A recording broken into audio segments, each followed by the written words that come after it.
అధ్యక్ష ఈ రోజు అధ్యక్ష మాధవ్ గారు ఉండండి.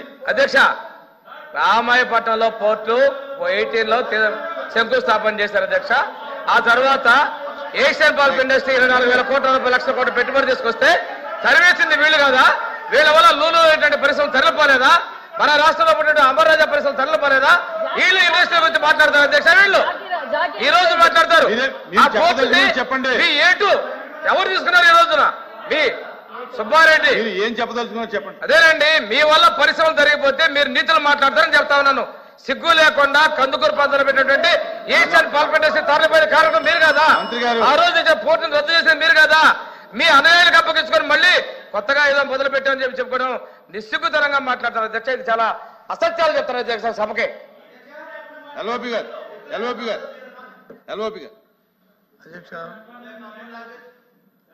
అధ్యక్ష ఇది గవర్నర్ గారి ప్రసంగం మీద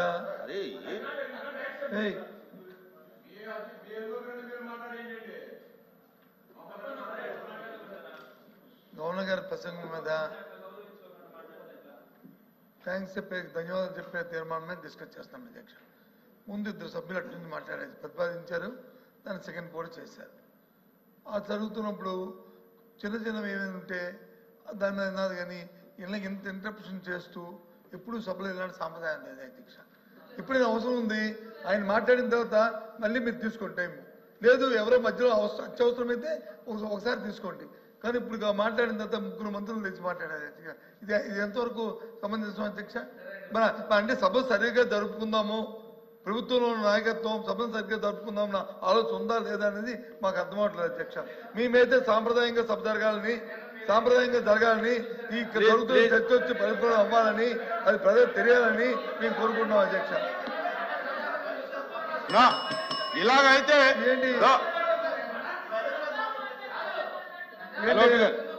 మాట్లాడుతున్నప్పుడు మంత్రి గారు దయచేసి సభను సక్రమంగా నడపడం బాధ్యత ప్రభుత్వాన్ని. అది కూడా జ్ఞానం లేకపోతే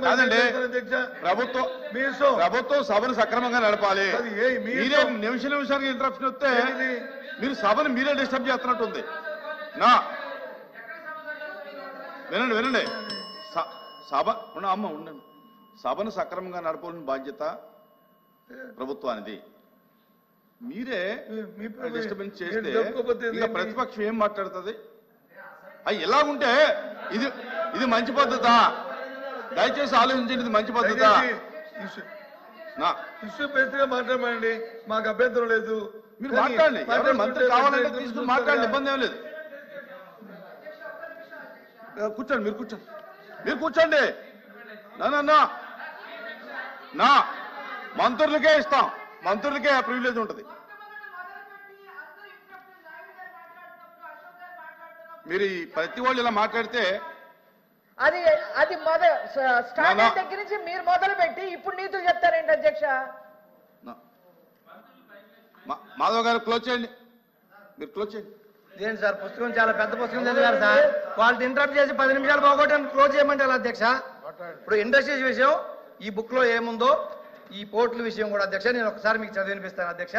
ఈ బుక్ గవర్నర్ గారు రాజ్యాంగ హోదాలో ఉన్న వ్యక్తి చేత ఎలా అబద్ధాలు మాట్లాడించారో మీ దృష్టి తీసుకొస్తుంది అధ్యక్ష. 1153 కిలోమీటర్ల తీర ప్రాంతం వ్యూహాత్మక కనెక్టివిటీ మరియు ప్రపంచ స్థాయి మౌలిక సదుపాయాలు అందిపుచ్చుకోవడం ద్వారా ఆంధ్రప్రదేశ్ను ప్రపంచ అత్యుత్తమ లాజిస్టిక్స్ కలిగిన రాష్ట్రంగా రూపుదిద్దుటకు నా ప్రభుత్వం కట్టుబడి ఉంది. విశాఖపట్నం, కృష్ణపట్నం, రామాయపట్నం, గంగవరం, కాకినాడ, మచిలీపట్నం మరియు మూలపేట ఓడరేవులతో పాటు ప్రస్తుతం ఉన్న 10 పోర్టులన్నింటినీ ప్రపంచ స్థాయి ఓడరేవులు తీర్చిదిద్దుతున్నాం అన్నారు అధ్యక్ష. అసలు మన రాష్ట్రంలో ఉన్న ఓడరేవులు ఏంటి అధ్యక్ష? ఆల్రెడీ గతంలో ఉన్నది విశాఖపట్నం, కృష్ణపట్నం, గంగవరం, కాకినాడ, ఈ 4 పోర్టులు గతంలో ఉన్నాయి అధ్యక్ష. 75 సంవత్సరాల స్వాతంత్రం వచ్చిన తర్వాత, జగన్మోహన్ రెడ్డి ప్రభుత్వం వచ్చిన తర్వాత రామాయపట్నం, మచిలీపట్నం, మూలపేట ఈ 3 పోర్టులు తీసుకోవడంతో పాటు కాకినాడ గేట్వే పోర్టు తీసుకొచ్చింది 4 పోర్టు ఇప్పుడు అధ్యక్ష. గతంలో 8 ప్లీజ్ డిస్టర్బ్ చేయబాక్ ప్లీజ్. గతంలో అధ్యక్ష 4 పోర్టులు రాష్ట్రంలో ఉంటే ఈ ప్రభుత్వం 5 సంవత్సరాల్లో కోవిడ్ పరిస్థితులు ఉన్నా కూడా 4 పోర్టులు పర్మిషన్లు తీసుకొచ్చి ల్యాండ్ ఎక్వైర్ చేసి మొత్తం పర్మిషన్లతో పాటు నిధులు కేటాయించి 4 పోర్టులు ఈ రోజు సగం పనులైన అధ్యక్ష. ఆ 4 పోర్టుల మధ్యలో ఈ 10 నెలల నుంచి పనులు ఆగిపోయినాయి అధ్యక్ష.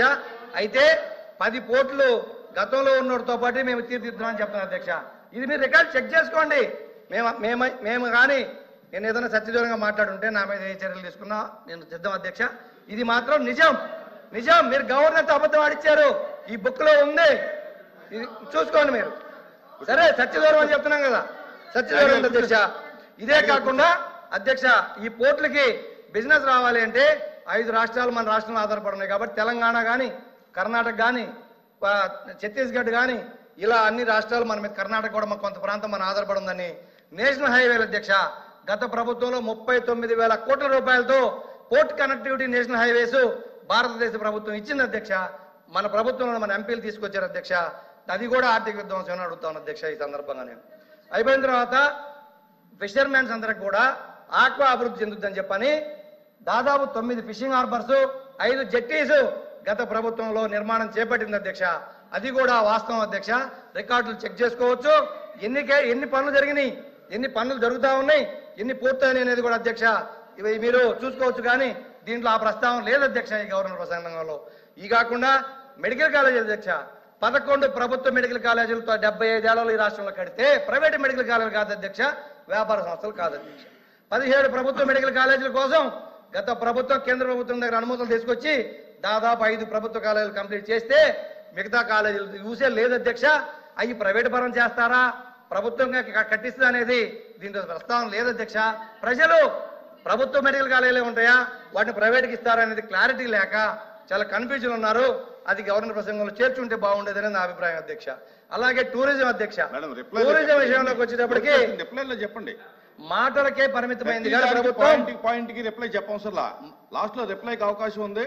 వాళ్ళు ఏదైనా తప్పు మాట్లాడితే రిప్లైలో చెప్పండి, మీరు కరెక్ట్ చేయండి. టూరిజం విషయంలోకి వచ్చినప్పటికీ అధ్యక్ష గతంలో కూడా ఇదే సభలో మేము కూడా చెప్పుకున్నాం అధ్యక్ష. టూరిజం మాటలకే పరిమితమైంది కానీ ఇంప్లిమెంటేషన్లోకి వచ్చేటప్పటికి మేము గతంలో కూడా నేనే అడిగిన అధ్యక్ష. పేద బడుగు బలహీన వర్గాలు ఉన్నారు, తీర ప్రాంత ప్రజలు ఉన్నారు, మా అటవీ ప్రాంత గిరిజనులు ఉన్నారు, వాళ్ళందరికీ అవకాశాలు ఇవ్వండి, టూరిజంలో వాళ్ళందరూ ప్రోత్సహించండి అని చెప్పి మేము గతంలో కూడా అడిగాం అధ్యక్ష. దాని మీద కూడా ఓరకు మేము అభివృద్ధి చేస్తామనే మాట తప్ప ఎక్కడ ప్రాక్టికల్ గా ఈ పుస్తకాలు కనిపెట్టలేదు అధ్యక్ష. శాంతి భద్రతల విషయంలోకి వచ్చేటప్పుడు అధ్యక్ష ఇప్పుడు అందరూ మా సభ్యులు మాట్లాడారు అధ్యక్ష. ఈ పుస్తకంలో 35,000 మంది అని గవర్నర్ గారి ప్రసంగం లేదు అధ్యక్ష. కానీ నాకైతే కొంత విషయం తెలుసు అధ్యక్ష.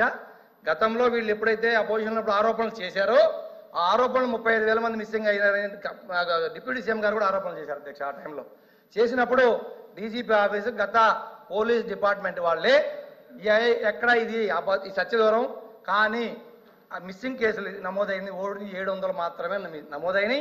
అవన్నీ కూడా కిడ్నాపులు కానీ వేరే కాదు రకరకాల కేసులు నేను చెప్పడం జరిగింది అధ్యక్ష. ఆ 700లో కూడా ఉదాహరణకి చెప్తున్నా అధ్యక్ష, ఉదాహరణకి ఉదాహరణకి పవన్ కళ్యాణ్ గారు గవర్నమెంట్ వచ్చిన తర్వాత వాళ్ళ మదర్ వెళ్ళి కంప్లైంట్ ఇస్తే వాళ్ళు కాశ్మీర్ లో ఉంటే ఆ అమ్మాయి ఎవరినో ప్రేమించి పెళ్లి చేసుకుని కాశ్మీర్ నివాసం ఉంటే ఆ పాపను తీసుకొచ్చి వాళ్ళ తల్లిదండ్రులకు కూడా డిప్యూటీ సీఎం గారే అప్పచెప్పిన సందర్భం చూసాం అధ్యక్ష. మీకు తెలుసు అవి కిడ్నాప్లా, మిస్సింగ్ కేసులా, వేరే డిఫరెంట్ కేసులు మీరు మీ శాఖలో మీరు పరిశీలించుకోండి.